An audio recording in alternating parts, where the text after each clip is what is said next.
ओम जयंती मंगला काली भद्रकाली कपालिनी दुर्गा क्षमा शिवा धात्री स्वाहा स्वधा नमोस्तुते। दोस्तों, हमारे वेद पुराण और शास्त्र साक्षी हैं कि जब जब आसुरी शक्तियों ने अत्याचार और प्राकृतिक आपदाओं द्वारा मानव जीवन को तबाह करने की कोशिश की है, तब तब किसी न किसी दैवीय शक्ति का अवतरण हुआ है। इसी प्रकार जब महिषासुर आदि दैत्यों के अत्याचार से भूत व देवलोक व्याकुल हो उठे, तो परमपिता परमेश्वर की प्रेरणा से सभी देवगणों ने एक अद्भुत शक्ति का सृजन किया, जो शक्ति माँ जगदम्बा के नाम से संपूर्ण ब्रह्मांड में व्याप्त हुई। उन्होंने महिषासुर आदि दैत्यों का वध करके भूलोक व देवलोक में पुनः प्राण शक्ति व रक्षा शक्ति का संचार कर दिया और शक्ति की परम कृपा प्राप्त करने हेतु संपूर्ण भारत में नवरात्र का पर्व बड़ी श्रद्धा, भक्ति और हर्ष उल्लास के साथ 9 दिनों तक मनाया गया। नवरात्र का अर्थ होता है 9 रातें। वर्ष में 2 बार आते हैं, एक शरद माह की नवरात्रि, बसंत माह की, और 2 गुप्त भी आते हैं।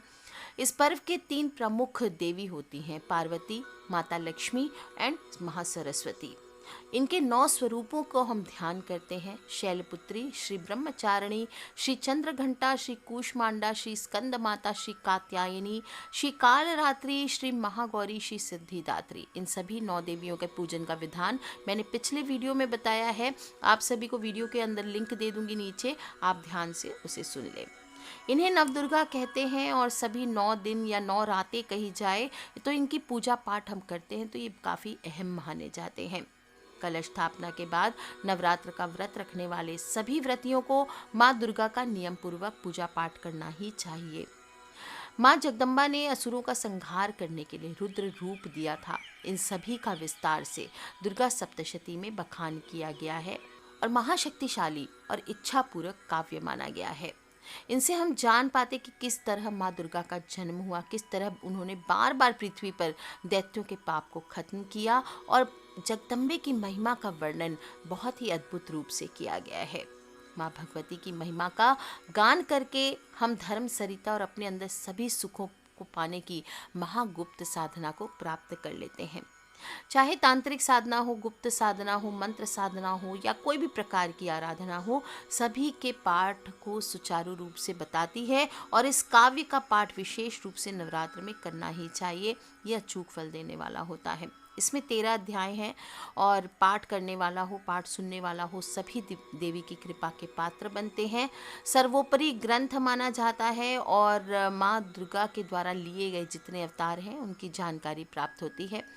पहले अध्याय में मतु कैटव वध को दर्शाया गया है। दूसरे अध्याय में देवताओं के तेज से माँ दुर्गा का प्रादुर्भाव या अवतरण और महिषासुर की सेना का वध दर्शाया गया है, और तीसरे अध्याय में महिषासुर और उसके सेनापति का वध बताया गया है।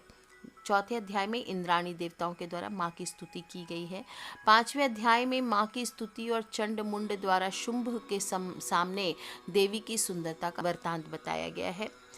6ठे अध्याय में ध्रुमलोचन वध, 7वें में चंड मुंड वध, 8वें में रक्त बीज वध, 9वें 10वें में निशुंभ शुंभ वध, ये सभी राक्षस थे, इनके वध किए गए। 11वें में देवताओं द्वारा देवी की स्तुति की गई है और देवी के द्वारा देवताओं को वरदान दिया गया। ये आपको रोज नियमित रूप से भी आप चाहें तो पढ़ सकते हैं। और 12वें अध्याय में देवी चरित्र के पाठ की महिमा का और फल का बताया गया है। 13वें अध्याय में सूरत और वैश्य को देवी का वरदान, ये सभी इस प्रकार से चित्रण किए गए हैं। दोस्तों, चारों वेद की तरह ही अनादि ग्रंथ है और कुल 700 प्रयोग, मैं तो कहूँगी इतना बड़ा तांत्रिक वेद है ही नहीं। इसमें मारण के 90, मोहन के 90, उच्चाटन के 200, स्तंभन के 200, विद्वेषण के 60 और वशीकरण के 60 श्लोक दिए गए हैं और इसी कारण इसको सप्तशती कहा जाता है। 700 श्लोक वाली दुर्गा सप्तशती के 3 भाग हैं। महाकाली, महालक्ष्मी और महासरस्वती नाम से 3 चरित्र हैं। कैसे हैं 3 चरित्र? 3 खंड में डिवाइड किया गया। प्रथम चरित्र, मध्य चरित्र, उत्तम चरित्र। तो जो प्रथम चरित्र है उसमें सिर्फ पहला अध्याय आता है और मध्यम चरित्र में दूसरे से चौथा अध्याय आता है। उत्तम चरित्र में 5 से लेकर 13 यानी 8 अध्याय आते हैं और पाठ करने वाले को पाठ करते समय कम से कम किसी भी एक चरित्र का पूरा पाठ करना चाहिए। एक बार में तीनों चरित्र का पाठ करें तो ये तो उत्तम है ही, और 9 दिनों तक शुद्ध श्रद्धा पूर्वक शुद्ध चित्त होकर यानी शुद्ध मन से दुर्गा सप्तशती का पाठ करने वाले के सभी संकट दूर हो जाते हैं। जब भी आप तीनों चरित्र का पाठ करें तो पहले कवच, कीलक और अर्गला स्तोत्र, नवार्ण मंत्र यानी ओम एम ह्रीम क्लीम चामुंडाय विच्चे और देवी सूक्त का आपको पाठ करना चाहिए। इससे पाठ का पूर्ण फल मिलता है। और हम जानते हैं कि कोई भी पूजा पाठ हो, सब लोग विस्तृत विधि से पूजा करते हैं सप्तशती का, तो काफ़ी लोग घबरा भी जाते हैं। तो जो लोग विस्तृत करना चाहते हैं उनको मैं बता दूं, उसमें यंत्रस्थ कलश, गणेश, नवग्रह मातृका, वास्तु, सप्तऋषि, सप्त चिरंजीव, 64 योगिनी, 50 क्षेत्रपाल और सभी देवताओं की वैदिक विधि से पूजा होती है। अखंड दीप आदि करना होता है, जुहारे बोए जाते हैं। लेकिन आप नवरात्र में अगर सिंपल स्थापना भी करते हैं तो भी आप लघु स्थापना करके भी पाठ कर सकते हैं। और साधक को स्नान करके पवित्र होकर के आसन पर बैठ जाना चाहिए। आसन शुद्धि के लिए पहले आसन को शुद्ध ज़रूर करना चाहिए। आसन शुद्धि के लिए थोड़ा सा जल अपने दाहिने हाथ में ले लें और मंत्र बोल लें। आप जल छिड़क कर बोलेंगे, पृथ्वीति मंत्रस्य मेरु पृष्ठे ग सूतलम छंदः कुर्मो देवता आसने विनियोगः। इस प्रकार से आपको आसन को प्रणाम करना है, या फिर थोड़े जल छिड़क के ऐसे ही प्रणाम कर लें आप। इसके बाद पृथ्वी माँ का ध्यान करके पूजन करें। ओम पृथ्वी त्वया धृता लोका देवी त्वम विशुनाम धृता त्वम च धारय मांग देवी पवित्रम कुरु चासनम पृथिव्यै नमः आधार शक्ति नमः। ये आप बोल करके प्रणाम करें। और अगर नहीं बोल सकते तो पृथ्वी माता की जय, इस प्रकार से आप बोलिए। साथ में शुद्ध जल, पूजन सामग्री और श्री दुर्गा सप्तशती की पुस्तक रखनी चाहिए। पुस्तक को अपने सामने काठ आदि के शुद्ध आसन पर विराजमान कर ले और ललाट में अपनी रुचि के अनुसार अपने फॉरहेड में आपको भस्म, चंदन या रोली, कुमकुम का तिलक करें। ये सर्वश्रेष्ठ होता है कुमकुम या सिंदूर से, और शिखा बांध लें। फिर पूरब की ओर मुख करके तत्व शुद्धि के लिए आपको 4 बार आचमन करना है। ओम ऐं आत्मतत्वं शोधयामि नमः स्वाहा। ओम ह्रीं विद्यातत्वं शोधयामि नमः स्वाहा। ओम क्लीं शिवतत्वं शोधयामि नमः स्वाहा। ओम ऐं ह्रीं क्लीं सर्वतत्वं शोधयामि नमः स्वाहा। इस प्रकार से आपको बोलना है और प्राणायाम कर लीजिए। गणेश आदि सभी देवताओं को, गुरुजनों को प्रणाम कर ले। फिर पवित्रे स्थो वैष्णव्यो, इस मंत्र से कुशा की पवित्री आप चाहे तो धारण कर सकते हैं। हाथ में लाल फूल, अक्षत और जल लेकर के संकल्प करना। यह काम आपको प्रथम दिन करना है पाठ का संकल्प करके, और संकल्प करके देवी का ध्यान करते हुए पंचोपचार की विधि से पुस्तक की पूजा कर लें। गंध, फूल, धूप, दीप से पुस्तक की पूजा करें। कुछ नैवेद्य अर्पित करें और बोलें ओम नमो दिव्यै महादिव्यै शिवाय सततम नमः, नमः प्रकृते भद्राय निहता प्रणता स्मताम। इस प्रकार से प्रणाम करें किस पुस्तक को। फिर योनि मुद्रा का आपको प्रदर्शन करना है, माँ भगवती को प्रणाम करना है और मूल नवार्ण मंत्र से पीठ आदि में आधार शक्ति की स्थापना करके उसके ऊपर पुस्तक को विराजमान करना चाहिए। कैसे योनि मुद्रा के समय क्या बोलेंगे? ध्यात्वा देवी पंच पूजाम कृत्वा योन्या प्रणम्य च आधारम स्थाप्य मूलेन स्थापये तत्र पुस्तकम। इसके बाद आपको शापोद्वार करना चाहिए। बता दूं, दुर्गा सप्तशती के पाठ में कवच, अर्गल और किलक के पाठ से पहले आपको शापोद्वार करना ज़रूरी माना गया है, क्योंकि माना जाता है कि दुर्गा सप्तशती का हर मंत्र ब्रह्मा, वशिष्ठ और विश्वामित्र इन्होंने शापित किया था। शापोद्वार के बिना दुर्गा सप्तशती के पाठ का फल नहीं मिलता है। ओम ह्रीं क्लीं श्रीं क्रां क्रीं चंडिका देव्यै शाप नाशानुग्रहम कुरु कुरु स्वाहा। इस मंत्र का आदि और अंत में, यानी पाठ शुरू करने के पहले और पाठ शुरू करने के बाद आपको 7 बार जप जरूर करना चाहिए। शापोद्वार मंत्र कहलाता है। इसके बाद आपको कीलक आदि, कवच आदि का पाठ करना चाहिए। इसके बाद आपको शापोद्वार करने के बाद उत्कीलन मंत्र का जप करना है। इसके जप और उत्कीलन मंत्र का कैसे जप करेंगे? शुरू में और अंत में 21-21 बार किया जाता है। ओम ह्रीं क्लीं ह्रीं सप्तशती चंडिके उत्कीलन कुरु कुरु स्वाहा। ज़्यादा नहीं बोलना है आपको, सिर्फ 21-21 बार। और इसके बाद आदि और अंत में 7-7 बार आपको मृत संजीवनी विद्या का जप करना चाहिए। बहुत सिंपल है ये भी। ओम ह्रीं ह्रीं वंग वंग एंग एंग मृत संजीवनी विद्ये मृत मुत्थाप युत्थापय क्रीं ह्रीं ह्रीं वंग स्वाहा। इस प्रकार से आपको करके फिर देवी के कवच का पाठ करना चाहिए। अंतर्मात्रिका बहिर्मातृका आदि का नाश करें अगर आपको आता है। फिर भगवती का ध्यान करके रहस्य में बताए गए 9 कौष्टों वाले यंत्र में महालक्ष्मी का पूजन करें। इसके बाद 6 अंगों के दुर्गा सप्तशती का पाठ आरंभ किया जाता है। कवच, ईर्गला, कीलक ये तीनों रहस्य हैं और दुर्गा सप्तशती के 6 अंग माने गए हैं। इनके क्रम में मतभेद आता है। चिदंबर संगीता में पहले अर्गला, फिर कीलक और अंत में कवच पढ़ने का विधान है। और योग रत्नावली में थोड़ा अलग है। कवच को बीज, अर्गला को शक्ति और कीलक को कीलक की संज्ञा दी गई है। जिस प्रकार सब मंत्रों में पहले बीज मंत्र का जप करते, फिर शक्ति का और फिर अंत में कीलक का उच्चारण होता है, यहाँ भी पहले कवच का बीज रूप, कवच को आप बीज रूप में बोल सकते हैं, फिर अर्गला रूपा शक्ति और अंत में कीलक रूपी कीलक का पाठ होना चाहिए। कुछ लोग एक ही दिन में पूरा पाठ कर लेते हैं, लेकिन आपको मैं बता दूं, ज्योतिष में हम मानते हैं कि पूरा पाठ एक दिन में ना करें। एक दिन केवल मध्यम चरित्र का पाठ करें और बाकी दूसरे दिन शेष 2 चरित्र का पाठ करना चाहिए। यानी पहले दिन आप दूसरे से चौथे अध्याय का पाठ करें और फिर दूसरे दिन आप पहला अध्याय और 5वें से 13वें अध्याय तक का आपको पाठ कर लेना चाहिए। एक दिन में अगर पाठ नहीं कर सकते तो 1, 2, 1, 4, 2, 1 और 2 अध्याय के क्रम से भी आप 7 दिन के में पाठ पूरा कर सकते हैं। जो भी करेंगे पहले और बाद में पाठ के आपको नवार्ण मंत्र ओम ऐं ह्रीं क्लीं चामुंडाय विच्चे, इसका पाठ मंत्र की एक माला का जप आगे पीछे ज़रूर करना चाहिए। अगर संस्कृत में से दुर्गा सप्तशती का पाठ नहीं पढ़ पाते हैं तो हिंदी में मैंने सुनाया हुआ है, आप चाहे तो वो सुन भी सकते हैं। वीडियो के एंड में लिंक दूंगी और आप चाहें तो श्री दुर्गा सप्तशती का पाठ खुद भी हिंदी में पढ़ सकते हैं। जैसे भी पढ़ें सस्वर में पढ़ें, एक लय में पढ़ें, ये महत्वपूर्ण होता है। इस तरह से पाठ करना चाहिए कि एक एक शब्द का उच्चारण साफ हो और आप उसे सुन सकें। बहुत ज़ोर से या बहुत धीमे से पाठ ना करें। श्री दुर्गा सप्तशती का पाठ स्पष्ट उच्चारण में आपको करना चाहिए, उतावले होकर के पाठ नहीं करना है। शुद्धता बहुत ज़रूरी है। पाठ करते समय अच्छे से स्नान करके स्वच्छ वस्त्र पहन करके ही आपको बैठने चाहिए। इस समय बिना सिले हुए वस्त्रों को धारण करना चाहिए। कहा जाता है पुरुष इसके लिए धोती, महिलाएं साड़ी पहन सकती हैं और नहीं तो जो आपकी इच्छा वो पहन के कीजिए। और हाथों से पैर का स्पर्श ना करें पूजा पाठ के दौरान। अगर पैर को स्पर्श कर भी लेते हैं तो हाथों को जल से धो लीजिए। ऐसे आपको करना चाहिए। मन को बिल्कुल एकाग्रचित करके करना चाहिए। दुर्गा पाठ करते समय जम्हाई नहीं लेनी चाहिए। पाठ करते समय आलस्य नहीं करना चाहिए। मन को पूरी तरह से देवी में केंद्रित करने का प्रयास करना चाहिए और पाठ कंप्लीट होने के बाद कन्या पूजन करना बिल्कुल ना भूलें। श्री दुर्गा सप्तशती के प्रथम, मध्यम और उत्तर चरित्र का क्रम से पाठ करने से सभी मनोकामनाएं मनुष्य की पूर्ण होती है। इसे महाविद्या क्रम कहा जाता है। और अगर आप उत्तर, प्रथम और मध्य चरित्र के क्रम अनुसार पाठ करते हैं तो शत्रु नाश होते हैं, साथ ही लक्ष्मी की प्राप्ति होती है। इसे महातंत्री क्रम में कहते हैं।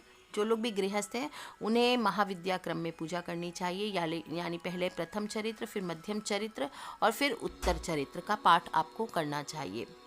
आपको बता दूं कि देवी पुराण में पूजन और विसर्जन प्रातः काल में करने को कहा गया है। रात में घट स्थापना, विसर्जन आदि वर्जित बताए गए हैं।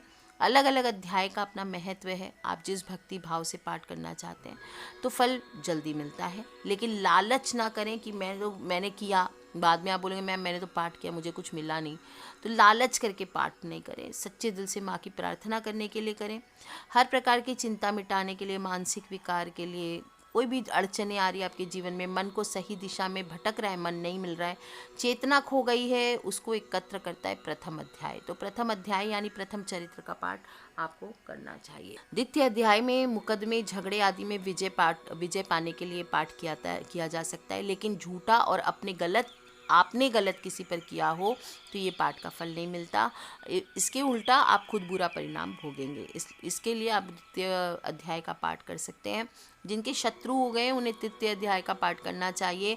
शत्रु यदि बिना कारण बन रहे हैं और नुकसान का पता नहीं चल रहा कि कौन कर रहा है तो ये पाठ आपके लिए उपयुक्त है। चतुर्थ अध्याय का पाठ किया जाता है भक्ति, शक्ति और दर्शन के लिए। जो साधना से जुड़े होते हैं, समाज हित में साधना को चेतना देना चाहते हैं तो ये पाठ फल देता है। भक्ति, शक्ति और दर्शन के लिए 5वें अध्याय का पाठ कीजिए। और हर तरह से परेशान हो चुके लोग जो ये सोचते कि हर मंदिर दरगाह पर जाकर कुछ भी नहीं मिला, उन्हें ये पाठ ज़रूर करना चाहिए। मन में किसी प्रकार का डर हो, शक हो, बाधा हो, राहु का अधिक खराब हो, केतु का पीड़ित होना हो, तंत्र से भोग रहे हो, जादू से भोग रहे हो, भूत, इस तरह का डर जो पैदा हुआ है, तो आपको षष्ठम अध्याय का पाठ करना चाहिए। हर कामना पूर्ण करने के लिए सच्चे दिल से जो कामना आप करते हैं उसमें किसी का अहित ना हो, तो ये अध्याय बहुत अच्छा रहता है। सप्तम अध्याय मिलाप करने के लिए, वशीकरण करने के लिए ध्यान करें। वशीकरण गलत तरीके नहीं अपितु भलाई के लिए करें। और कोई बिछड़ गया है तो यह असरकारी होता है, तो आपको अष्टम अध्याय का पाठ करना चाहिए।